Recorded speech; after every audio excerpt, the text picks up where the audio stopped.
Hello and welcome back to another video. This video is about The Sound and the Fury by William Faulkner. April 7th, 1928. Through the fence, between the curling flower spaces, I could see them hitting. They were coming towards where the flag was, and I went along the fence. Lust was hunting in the grass by the flower tree. They took the flag out, and they were hitting. Then they put the flag back, and they went to the table, and he hit, and the other hit. Then they went on, and I went along the fence. Lustig came away from the flower tree, and we went along the fence, and they stopped, and we stopped, and I looked through the fence while Lustig was hunting in the grass. Here, Caddy, he hit. They went away across the pasture. I held to the fence and watched them going away.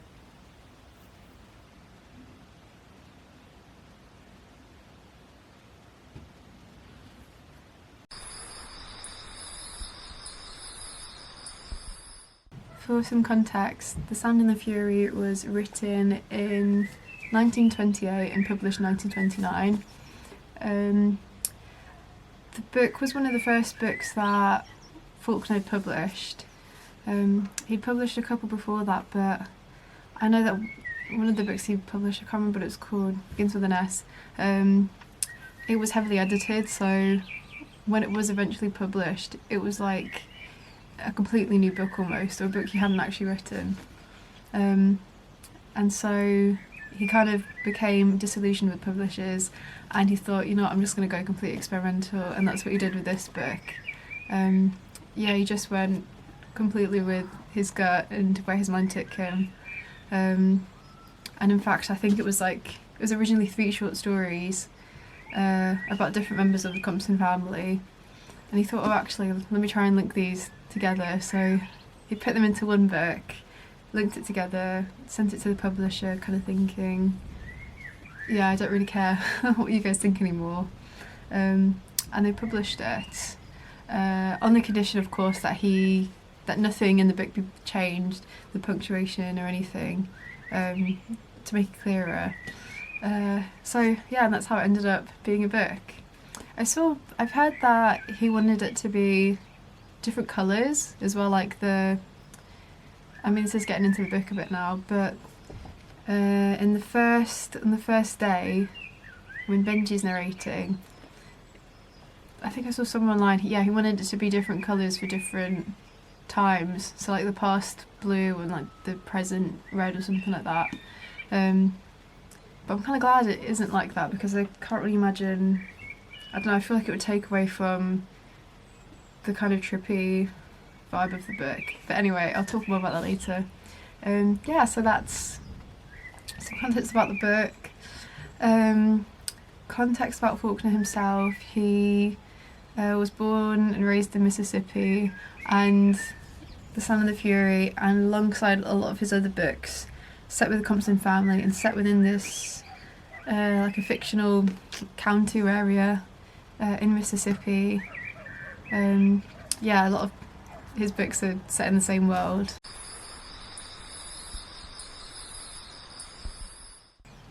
So a synopsis of the book.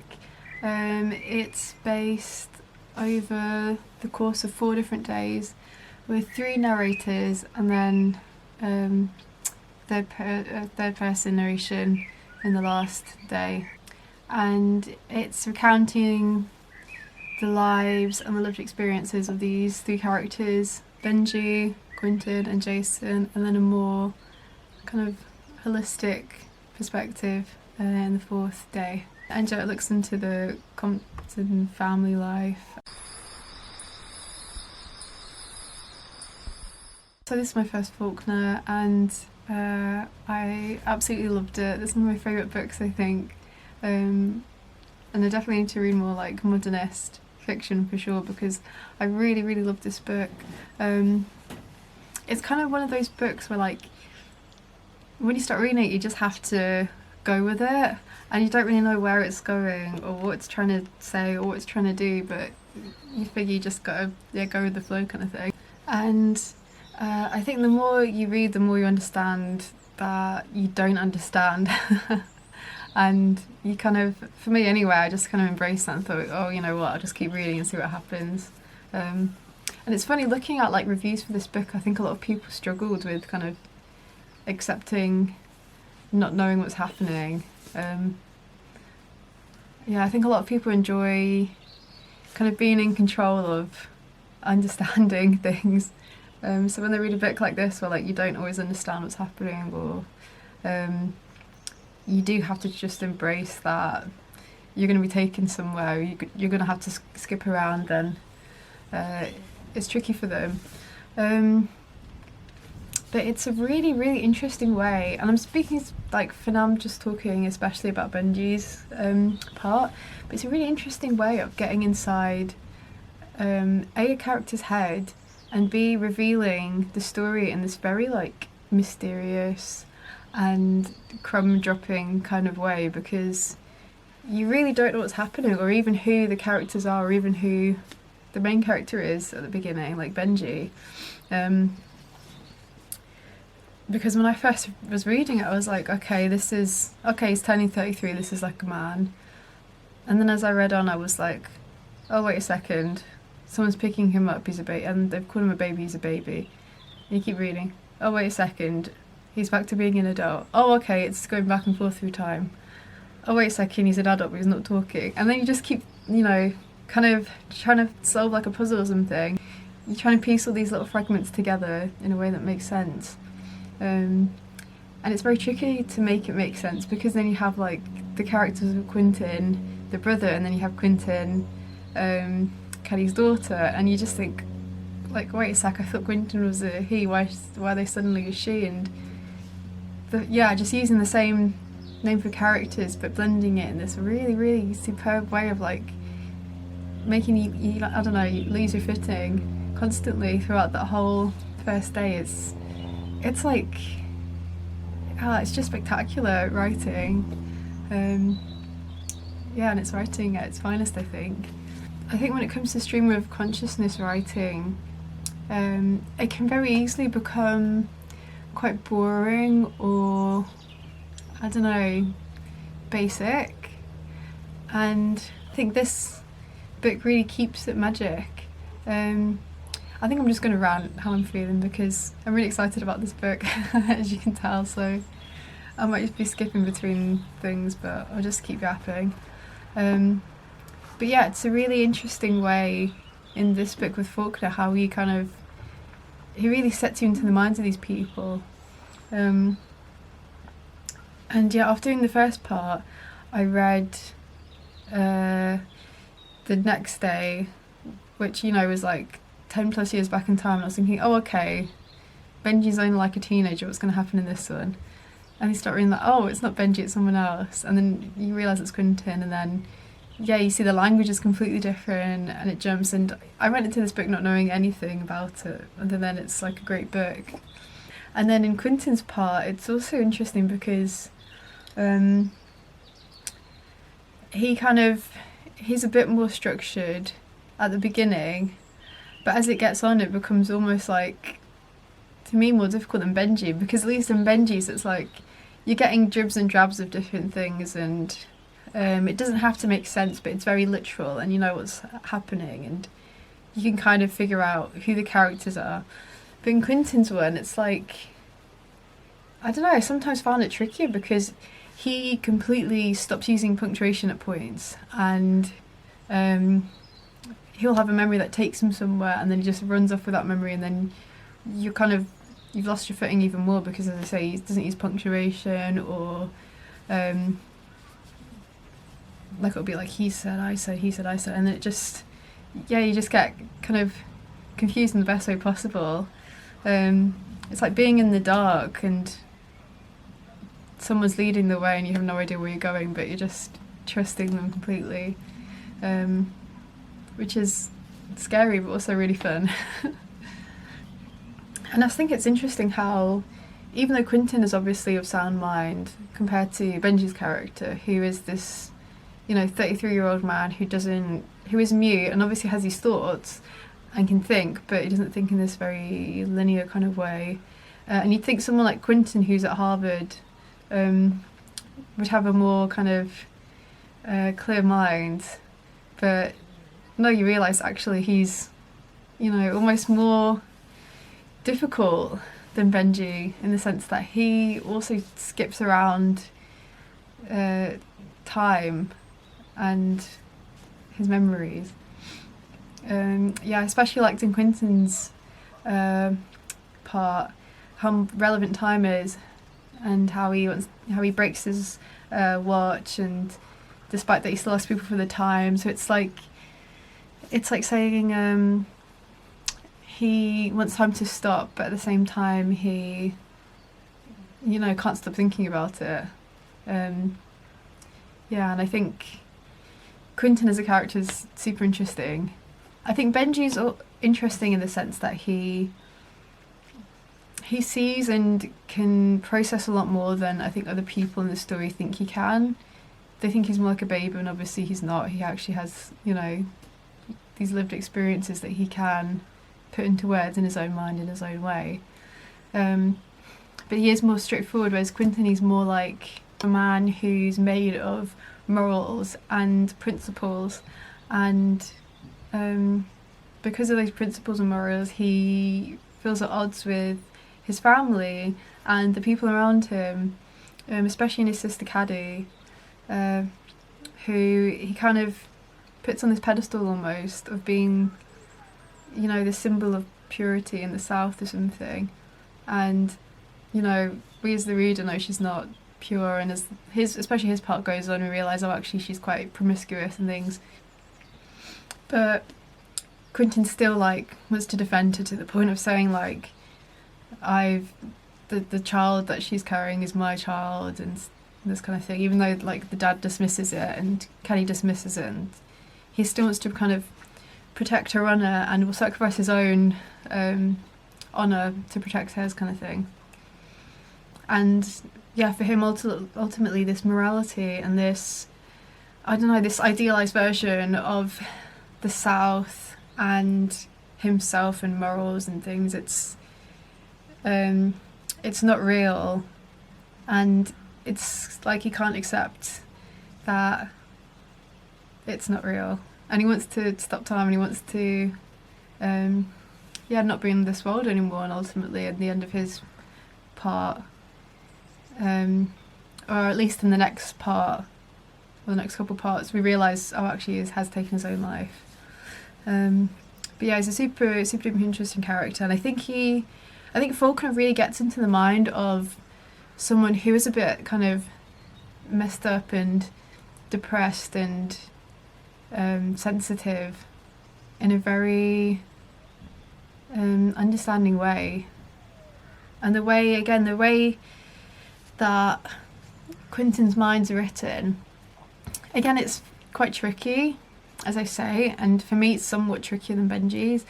It's also very real, and for Benji's as well, it is like reading literally how someone's day is going, you know, or like the thoughts, for me personally, the thoughts in my head say, like you can be, I don't know, doing something that reminds you of something else, so you start thinking of that, or like, you know, when he sees the girl, he starts remembering Caddy, because I don't know, it's like it reminds him of things, and and all these memories come flooding back every now and then, and he remembers these conversations. And yeah, it's just a very like quick but realistic kind of way of how people think, because it's not always in the most, I don't know, literary or polished way, unless it's like a diary entry. When it's just your brain thinking, it is kind of written, you know, if you were to write it, it would be in the similar way to Quentin's, I think, especially if you are like in a very kind of tense position in your life or in your mind. It would really like Quentin's mind on his chapter on his day. Then we have Jason. I hate Jason, I hate his character, but at the same time it's really well written, and I think he's a good example of, like, I think all the male characters written first person are good examples of how different people think, and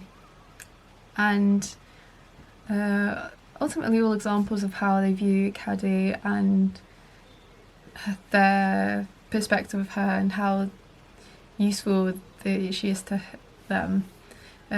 Because for Jason, well, for Benji, she's like kind of a mother. She's the only one who really loves him, really.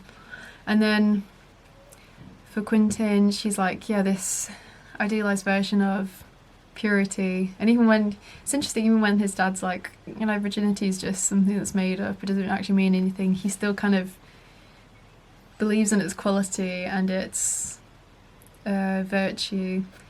And then you have Jason, who kind of hates Caddy only because she was going to marry someone, and when that someone realised it wasn't her baby, it wasn't his baby, he didn't marry her. And Jason was going to get a job at that guy's bank, and ultimately he couldn't because the marriage was called off. And so he kind of resents her for that. And because Caddy, we learn at this point that Caddy's had a child out of wedlock before that marriage. And that child's been sent to live with Jason's mother and Jason, because their father's passed away by this point. And Benji as well. And then you have the characters of Luster and Dilsey as well. I'll talk about them in a bit as well, I guess. And then you also have Miss Quinton, who is Caddy's daughter out of wedlock. So the Quintons got really messed up in my head when I was reading Benji's bit, but they made sense towards the end. And Jason, he's written in such a, I don't know, annoyingly realistic way. Like, you can really imagine someone like him or someone that thinks like him, and he's quite funny sometimes, but he's so callous and cruel, and he's horrid to the young Quentin, to the point where he's like following her and like, I don't know, I can't remember exactly, but like grabbing her and like scaring her and things. He's not a nice person. But it's funny that the mother, Jason's mother, kind of always says this, like, oh, I'm glad it's you, Jason, that wasn't taken away. I need you, Jason. And the mother's always sick and always unwell and seems very neurotic and narcissistic, and obviously hasn't done a very good job raising her kids. But Jason's part's a breath of fresh air after reading Benji's and Quentin's. It's very straightforward, written, because Jason's a very straightforward kind of person, which again shows a lot about his character, but also helps the reader understand what exactly is happening in the book, because after 2 days of kind of mad monologuing, you get a bit of a break with Jason's day. And then you get the final day, which is third person. So as I say, you get a larger scope of what's happening, and you get some really nice, like, more kind of technical and literary style writing as well. And you get a bit of a focus on Dilsey and Luster and an understanding of their characters. I'm not a massive fan of Luster either. He's a bit of a bully to Benji. But Dilsey has been there the whole way through the story since the kids were little. And she's now looking after Miss Quinton as well. And she's kind of this more moral and helpful kind of force in the book. Kind of at a parallel, I guess, to like the mother, who hasn't really been there as a mother. Dilsey's kind of filled that role for them. But it's interesting because, like, even though she's done so much to help, Jason is still super racist towards her and all the black people helping out in his house. And he's just abhorrent.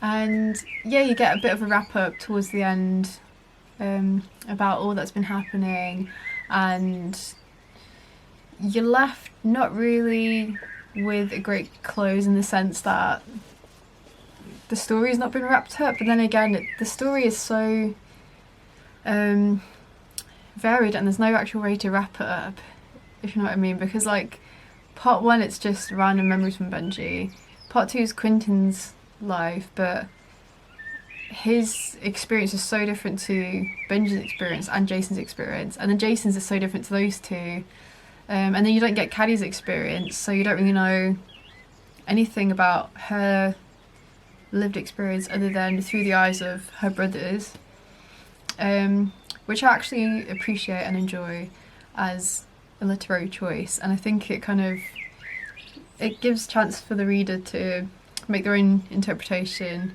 about Caddy as a person and as a character, and I don't know, personally I kind of sympathise with Caddy, and yeah, I feel quite bad for her, but yeah, we don't really, as I say, we don't ultimately know what her actual experience was like, or who she is as a person, other than as someone kind of outspoken and outgoing. Yeah, okay, I think I've like summed up the book really excitedly. Maybe I'm not giving enough thoughts and opinions, but no, I really, really love this book. And I love how it uses all these different ways of conveying the story of a family, and how it understands that people have different thoughts in their minds, and though yes you can use stream of consciousness, it doesn't have to be the same way that you use it for one character as another character. It also, for me, it just pushes the limits of of stream of consciousness and first person, and it makes you think, like, I don't know, I feel like once you read this book and you read another book, you think, oh cool, like I wish all books were wrote like this. I wish they were all a bit more experimental in how they did it, and because it feels so fun, especially Benji's part of like reading it and putting it together like a puzzle or like some kind of enigma or something. Yeah, and I just wish more books did that kind of thing. Of course I'll read more Faulkner, and I'm sure he'll do a bit more of that anyway. But yeah, I love the structure of this book, and I found it really addictive to read, actually. I read this over the course of 3 days. I loved it so much. And I think, yeah, again, it's like, because it's so fast paced, you just can't stop reading it. It's almost like if you do stop, you're just so lost that you might as well just try and read it as quick as you can. And also for me, it's like, if I was looking into the mind of someone, it's like I don't really want to stop looking into the mind of someone, because then I won't know where I was, and especially with Benji's part, it's like if you stopped, you'd kind of lose your footing, and then you'd have to start all over again. So yes. And what else did I like about it? Yeah, I like how it fits so much story into what, like, less than 300 pages. In Quentin's part, say, like, his part's like completely different to the other parts, and there's so many like new characters in there, and people you don't know, and experiences you don't know, but it's so well woven that you still get a picture of these people, like Dalton Ames, for example. Like, you know who he is almost, even though it's only his name's been mentioned a few times. So yeah, just the scope of story that he can fit into this book without making it suffocating or overwhelming is fantastic. And it's also quite realistic in the sense that people's lives aren't just like, I don't know, you read some books and it's like two people fall in love, and if it's beautifully written, it's beautifully written and you can enjoy that. But then at the same time, people's lives are a lot more complicated than that, and a lot goes on behind the scenes, and when you're looking at different characters, a lot happens to those different characters and people. So it's not just one thing that happens, it's loads of things. This book has so many things in it, yet it fits in, as I say, and it weaves it into the story so seamlessly. I feel like I haven't thought enough about the themes yet, but obviously the theme of time is a major one, and the theme of preservation of the South and its ideals and principles is another one. And then you have a bit in Jason's part about like this was written during or maybe just before the Great Depression, so you have a bit about like stocks and things even, and then obviously you have like these thoughts and ideas between, you know, black and white, and race division between people back then, and yeah, you just get all sorts of like, yeah, you get so many themes again within not that big of a book really. Yeah, I love this book.